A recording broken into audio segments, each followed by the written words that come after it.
Doktor waraana isaa ajaje akka Jawaar ajjeesu yookaan qabsaa Oromoo hayyuu tokko akka ajjeesu nafxanyaan halkanii guyyaa irratti hojjechaa jirti. Gaafa muummichi ministeeraa waanuma xinnoo bar waan guddaa miti bar gaaffiin deebi'een jiru beektaami. Mee gara fuulduratti hin deebisuun deebisan hin beenu gaaffiin Oromoo waan guddaan turre bar biyyattii kana keessatti akka arjummaa isaatti. Waanuma xinnoo waanuma Oromoo urgooftu kan yoo godhe qullaa sirbiti baatee bar nafxanyaan miidiyaa ishiitiin effeemmin jiru hundi jechuudha. Yoo nagno waan isaan hin jedhiin hin jiran beektaa.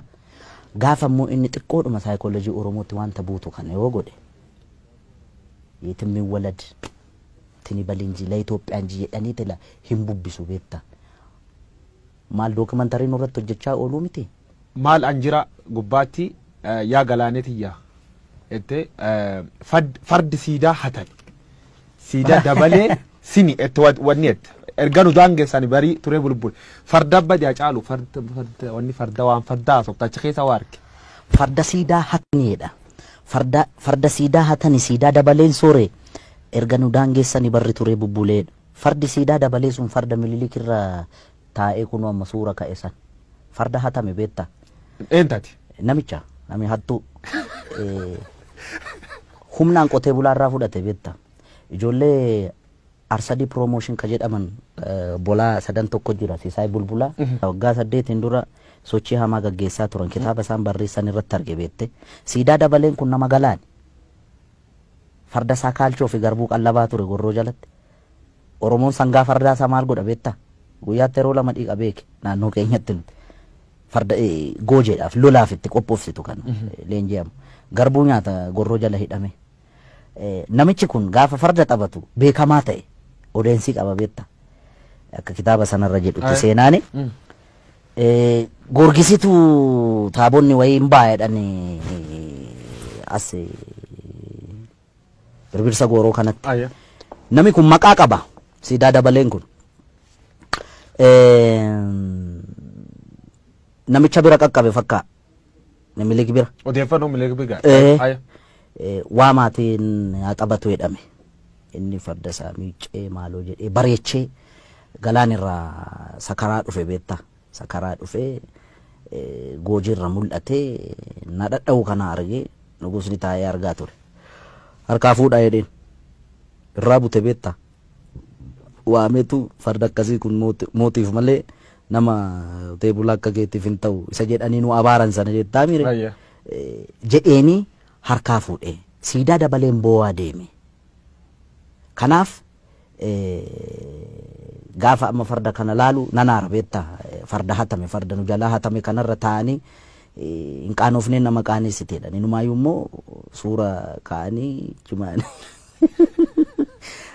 Dhaloonni kun waa'ee farda kanaa gaafachuu qaba barbaachisaa taanaan beektaa. fardi abbaa qaba beektaa. War miliki leellisu fardi khasaati jedhu maal jettaan fardi khasaati inni fardumisaatiin dhufee. No inni calqaba harree yaabbatee dhufe. Gara Oromiyaa gaafa seenu seenaa jedhaa bara caaluu miti kan jedhu. Seenaan immoo rirmi nyaatu beektaa. Seenaan seenaadha. Okay? Yaabbii fardaa isatti beekanni amma waa'ee Adwaa faana wal qabate. Warri lole kun tuulama kana fardaan dhaqee dhukkee irraa kaase minni wotoorra ka'ee danda'a yookaan qabaniif ittiin deema ta'an beekama. Ammas bari ijoolleen gaafa fakkeessitu siidaa isaa bukkeetti gaafa Adwaan kabajamu ijoolleen jijjirti farda jalatti qabanii kan diddeemne. Sangaa fardaa si jalatti hin qaban yoo yaabbii dandeessedha kan yaabbatu. Namoonni siidaan kun kajiganii jedha siidaan kun yoo jig fardi akka fardi kan Oromoo. Fardi kan Oromoo. Akkam tolcha. Farda akkamitti jigama. Akkam tolcha. Kajige yoo inni isaarraa jigsan malee. Okay ga inni walumaa galattan fardi abbaaf deebi'uu qaba inni dhaloonni hin deeffata baay'ee. Anaaf sirratti hin ta'in malee inni waan hin oolle beektaa waan amma Ameerikaa kana keessatti ta'aa jiru beektaami. Biyya qaroomte biyya guddatte yakkamaa beeke. Minilikitiif yakkamaa moo yakkamaa? Oh my God, oh my God. Ani inni gaara reeffaa miirammaa ekeraadhanni. Jechuun seenaa rirmi nyaatu siin jedheera. Seenaan immoo dhugaa. Kan sobaa jedhu kan dhugaa jechuun akkamitti namni kana na godheeredhe sobaan si himata nama lubbuudhaan hin jirre aannolee irratti kana godheera calanqoo irratti kana godheera gaafa jedhamu aboo bara sana inni barkanaan mallatteessa jedhan warri harkaan mallatteessu warri maastarsaa fi digirii fi PhD qabu bara mallee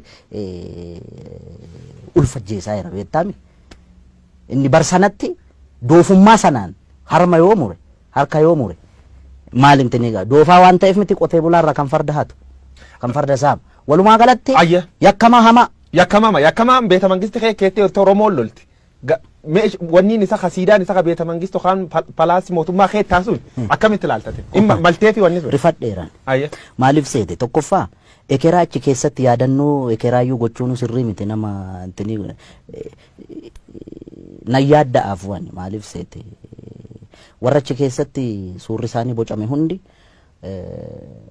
garaagarummaa amma uumame sabaaf sablammii biyyattii kana keessatti roorroon ammallee hiikaan arganne bar yakka isaan raawwatanii ni beekta okay dhimma godheef isatu beeka waan godheef garuu akka kiyyaatti ta'uu malle maaliif nama harki dhiigni ummata qulqulluu harka jiru ekeraa akkamitti yaadannoo gootee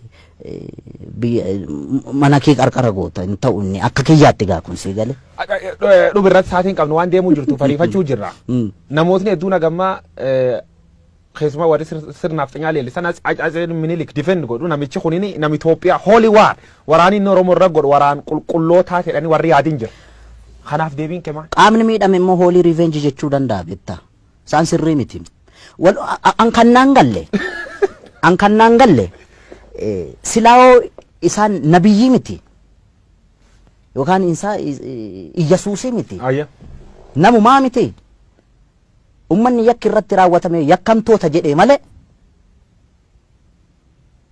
sabni isaa lafarraa dhumuu qabaa hin jenne bar ummanni Oromoo yakkamtoota yaa amma laal biyya faranjii kanatti gurraachannaa luka dhiqan argiteetta warri adiinam maal beeku abbootii isaanii yakka sana dalaga miti qaroomuun